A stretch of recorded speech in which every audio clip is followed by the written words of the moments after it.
My name is Patricia Williams. I'm 47 years old, and I thought raising successful children meant they would appreciate the sacrifices I made until my three adult kids looked me in the eye on Christmas morning and said, "Mom doesn't understand business." What happened? Next proved that while I had been secretly building a financial empire to secure their futures, my children were planning to steal my home to fund their startup fantasy. Before I tell you how one phone call from my banker shattered every assumption my children had made about their simple retail manager mother, and how financial records exposed a business acumen they never bothered to discover, I'd love to know where you're watching from. Please hit that like button and subscribe if you want to hear how 7 words, "portfolio is worth 2.3 million," silenced an entire room and made my children realize they had just tried to steal from a secret millionaire. Let me take you back to where this story really begins. I raised 3 children as a single mother after my husband David died in a car accident when our youngest was only 8 years old. Michael was 15, Sarah was 12, and little Emma was just 8 when we lost the man who had been the center of our family. The years that followed were the most challenging of my life. I was 32 years old, suddenly widowed, with 3 grieving children and a mountain of financial responsibilities that felt impossible to manage alone.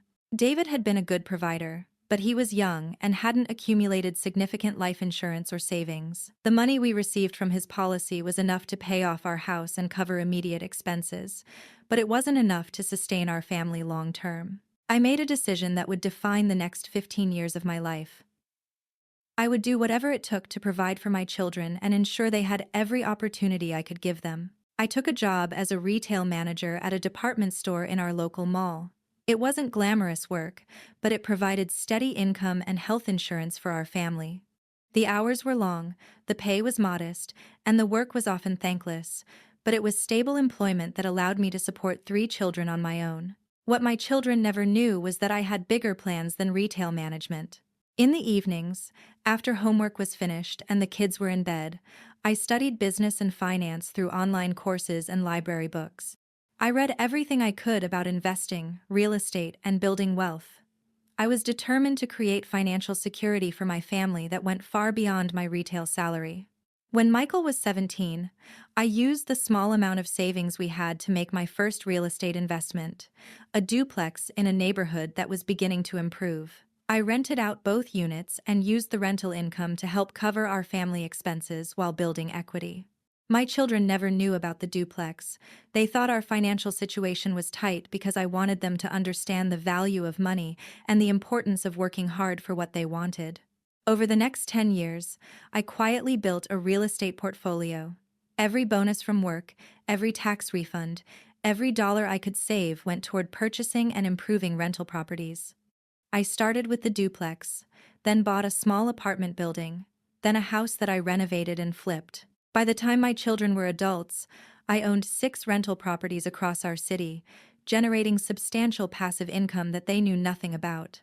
But real estate was just the beginning of my financial strategy. I also invested heavily in the stock market, focusing on stable, dividend-paying companies and growth stocks in sectors I understood from my retail background. I opened multiple investment accounts and systematically built a portfolio that grew substantially over 15 years. My children knew me as a retail manager who worked long hours to support our family. They had no idea that their mother had become a successful real estate investor and stock market investor with a 7-figure net worth. I kept my wealth secret for several reasons. First, I wanted my children to develop their own work ethic and financial responsibility without relying on my money. Second, I wanted to surprise them someday with the financial security I had built for their futures. And third, I enjoyed the privacy and freedom that came with being wealthy while living a modest lifestyle. From the outside, our life looked exactly like what you'd expect from a single mother working in retail. We lived in the same 3-bedroom house where my children had grown up. I drove practical cars, shopped at discount stores, and rarely spent money on luxuries. But this modest lifestyle was a choice, not a necessity. I lived below my means while building wealth that would eventually benefit my children's futures. My children, now adults, had developed careers and lives of their own, but they remained close to me and still viewed me as their hardworking mother who had struggled to provide for them. Michael, now 30, had graduated with a business degree and worked in marketing for a technology company. He was smart, ambitious, and often expressed frustration with what he saw as my limited understanding of business and finance. "Mom, you just don't understand how modern business works," he would tell me when I asked questions about his career or offered suggestions about his financial decisions. Sarah, 27, had a degree in communications and worked for a public relations firm. She was creative and energetic, but also impatient with what she perceived as my conservative approach to money and risk. "You're too scared to take chances, Mom," she would say when I suggested she save more money instead of spending on travel and entertainment. "Sometimes you have to invest in yourself to succeed." Emma, 23, had recently graduated college with a degree in graphic design and was working freelance while trying to establish her own design business. She was the most frustrated with my perceived financial limitations, often commenting on how I didn't understand the modern economy or entrepreneurship. "Mom, your generation just doesn't get it," she would say. "You think success means working the same job for 30 years. Our generation creates our own opportunities." These comments stung, but I kept my financial success secret because I wanted to see how my children would develop their own relationships with money and business before revealing the wealth I had accumulated. This year, my 3 children had been particularly focused on a business idea they wanted to pursue together. They had developed a concept for an online platform that would connect local artisans with customers, and they were convinced it would be hugely successful. "It's like Etsy, but focused on local communities," Michael explained during one of our family dinners. "We've done the market research, and there's definitely demand for this kind of platform. We just need initial funding to build the technology and launch the marketing campaign," Sarah added. "It's a guaranteed success if we can get the startup capital." "Mom, this could change everything for our family," Emma said excitedly. "We could all be financially independent within a few years." I listened to their business plan with interest, asking questions about their market research, financial projections, and competition analysis. Their responses revealed that while they had enthusiasm and some good ideas, they didn't have the detailed business knowledge or realistic financial expectations that would be necessary for success. "How much startup capital do you think you'll need?" I asked. "About 200, Michael replied confidently. "That would cover the initial technology development, marketing launch, and operating expenses for the first year." "And where are you planning to get 200, I continued. My children exchanged glances, and I could see they had been discussing this among themselves. "Well, that's something we wanted to talk to you about," Sarah said carefully. "We were hoping you might be able to help us with the funding," Emma added. I wasn't surprised by their request, but I was curious about what they had in mind. "I'm a retail manager," I replied. "Where would I get 200? "Mom, you own this house," Michael pointed out. "It's worth at least 300 in today's market. You could sell it and use the proceeds to fund our business." "And where would I live if I sold my house?" I asked. "You could rent a small apartment," Sarah suggested. "Once our business takes off, we'll be able to buy you a much nicer house than this one. Or you could move in with one of us," Emma added. "We'll all be doing so well financially that we could easily support you." I was amazed by their assumption that I should sell my home to fund their business venture, especially since they had no concrete evidence that their idea would succeed. "This business idea is still just a concept," I pointed out. "You haven't built a prototype, you don't have any customers, and you haven't tested your market assumptions. Why would I risk my housing security on something so uncertain?" "Mom, you're being too conservative," Michael said, frustration creeping into his voice. "This is how successful businesses get started. You have to take calculated risks." "It's not a risk if you believe in the idea," Sarah added.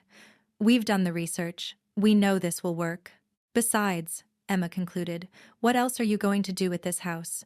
You're just going to live here alone until you die? That's not a good use of a valuable asset."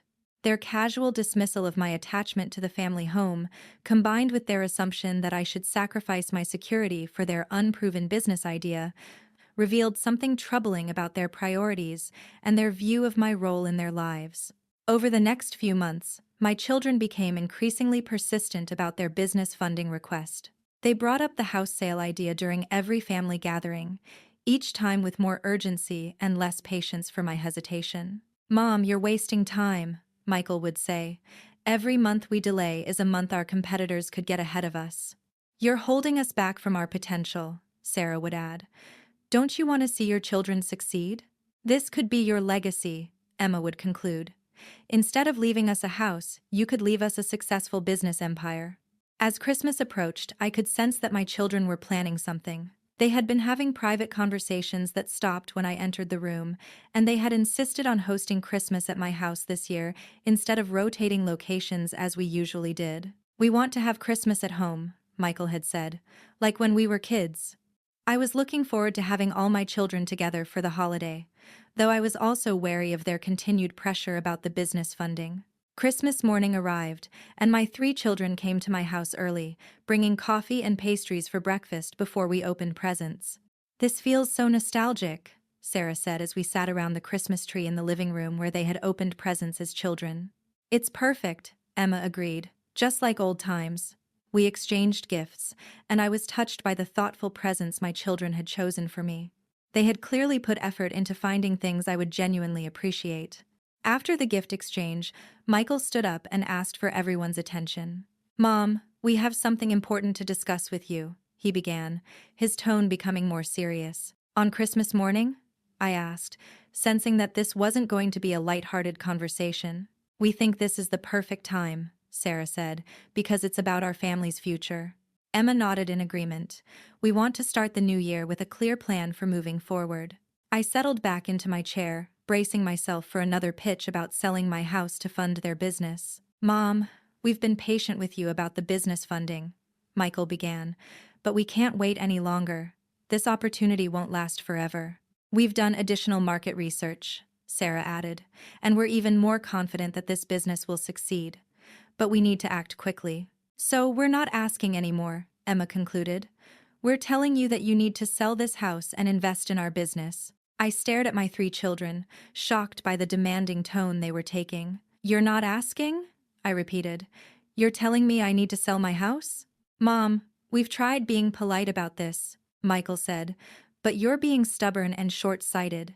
You don't understand business, and you're preventing us from achieving our potential." "This house is just sitting here, appreciating slowly," Sarah added. "It's a wasted asset that could be generating much higher returns if invested properly." "And honestly," Emma said, "it's selfish of you to hold on to this house when we could use the money to build something that benefits the whole family."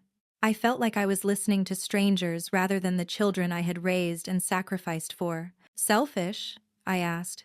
"It's selfish of me to want to keep my home?" "Yes," Michael replied without hesitation.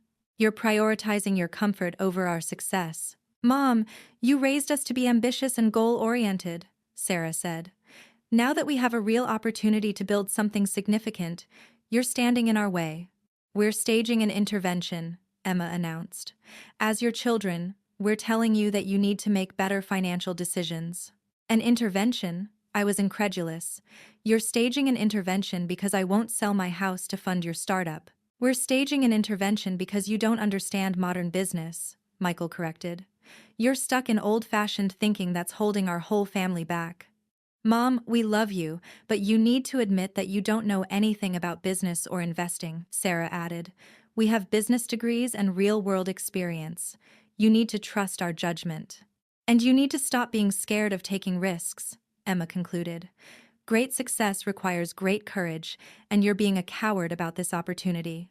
I looked around my living room at my 3 adult children, who had just called me ignorant, selfish, stubborn, short-sighted, and cowardly because I wouldn't sell my house to fund their business idea. "Let me understand this correctly," I said slowly.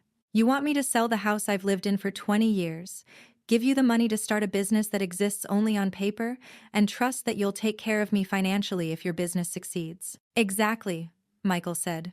"We're glad you finally understand. And if I refuse to do this, you consider me selfish and ignorant." "We consider you someone who doesn't understand business," Sarah replied. "Someone who's afraid of success," Emma added. I stood up and walked to the kitchen, where I kept my laptop on the counter. My children watched curiously as I opened it and logged into my online banking account. "You're right about one thing," I said, returning to the living room with my laptop. I don't understand business the way you do. I turned the laptop screen toward my children. But I do understand investing. On the screen was my investment portfolio summary from my primary brokerage account. The balance showed 847, 329.52. My children stared at the screen in silence. This is my stock portfolio, I explained. I've been building it for 15 years. I clicked to another tab, showing my real estate holdings summary. And this is my real estate portfolio. 6 rental properties with a combined value of $1.2 million and monthly rental income of $8,400. My children's faces were shifting from confusion to shock. Combined with my retirement accounts and savings, my total net worth is approximately $2.3 million.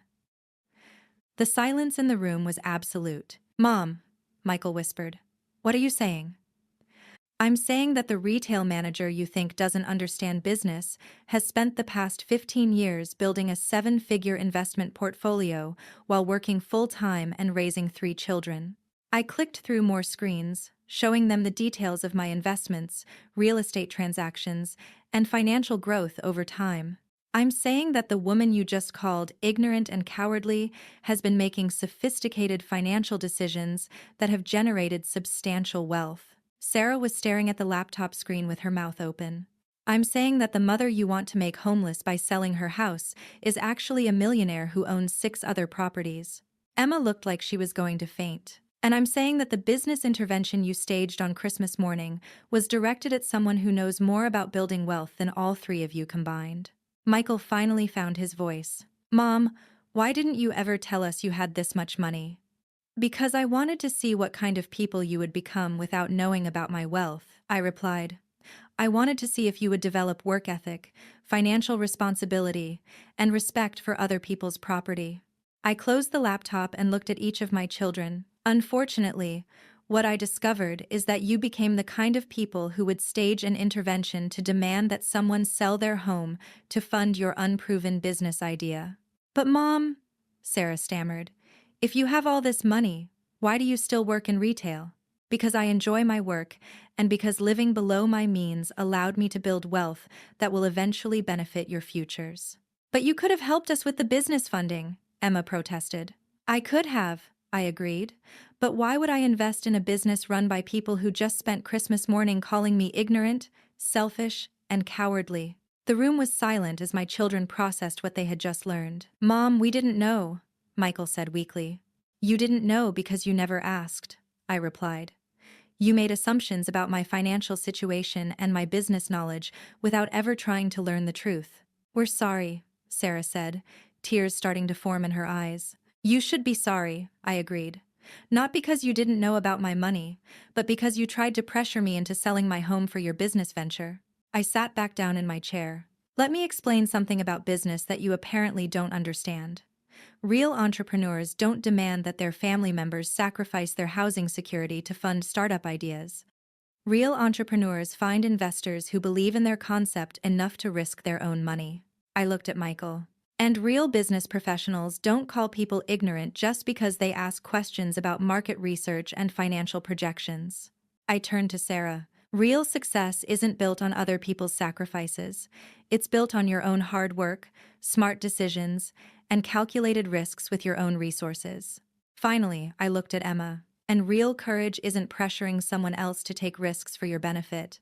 Real courage is risking your own money, your own time, and your own effort to build something meaningful." My children sat in stunned silence, processing both the revelation about my wealth and the lecture about their behavior. "What happens now?" Michael asked quietly. "Now you leave my house and think about what kind of people you want to be," I replied. "You can continue being the kind of people who would try to make their mother homeless to fund their business ideas, or you can become the kind of people who earn success through their own efforts." "Mom, can we talk about this?" Sarah pleaded. "We can talk when you're ready to apologize for your behavior and acknowledge that demanding someone sell their home for your startup was completely inappropriate." "But what about our business idea?" Emma asked. "What about it?" I replied. "If it's really as good as you think it is, you should be able to find investors who aren't your family members." I stood up again, And if you can't convince strangers to invest in your idea, maybe you should ask yourselves why you thought it was appropriate to demand that your mother risk her housing security for it. My children gathered their things and left my house that afternoon. The Christmas celebration effectively ended by their attempted intervention and my financial revelation. Over the next few weeks, each of my children called to apologize for their behavior and to ask questions about my investment strategies. They were shocked, embarrassed, and curious about how I had built wealth while working in retail. "Mom, we had no idea you were this financially sophisticated," Michael said during one of our conversations. "That's because you never asked about my life beyond what was visible to you," I replied. "You assumed that being a retail manager meant I didn't understand business or finance." "Can you teach us how you built your portfolio?" Sarah asked during another call. "I can teach you about investing," I agreed. "But first, you need to understand that building wealth requires patience, discipline, and living below your means for many years. It's not something that happens quickly or easily." "Would you ever consider investing in our business?" Emma asked. "Possibly," I replied, "but not until you have a working prototype, paying customers, and a realistic business plan, and definitely not after you demanded that I sell my house to fund it." 6 months later, my children had completely changed their approach to their business idea. Instead of demanding funding from me, they had taken part-time jobs to save money for initial development costs. They had built a basic prototype and were testing it with potential customers. "We understand now why you wanted us to prove the concept first," Michael told me. "It's much harder than we thought to build something people actually want to pay for."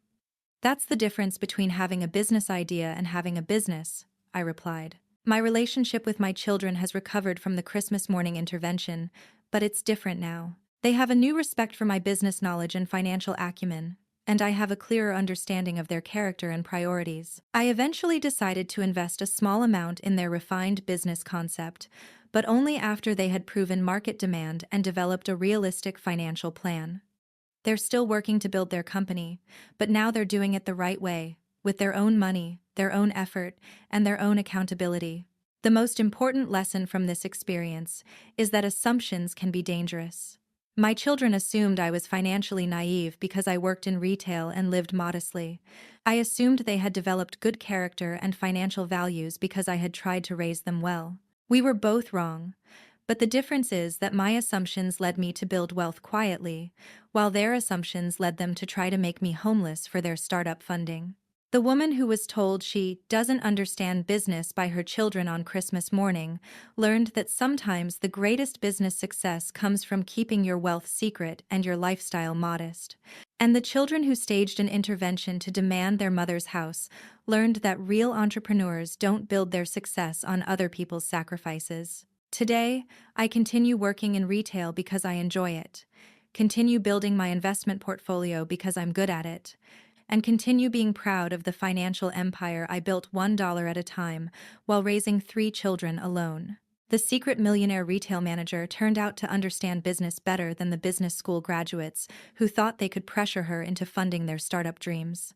Sometimes the best business lesson is learning to never assume you know what someone else is worth, financially or otherwise.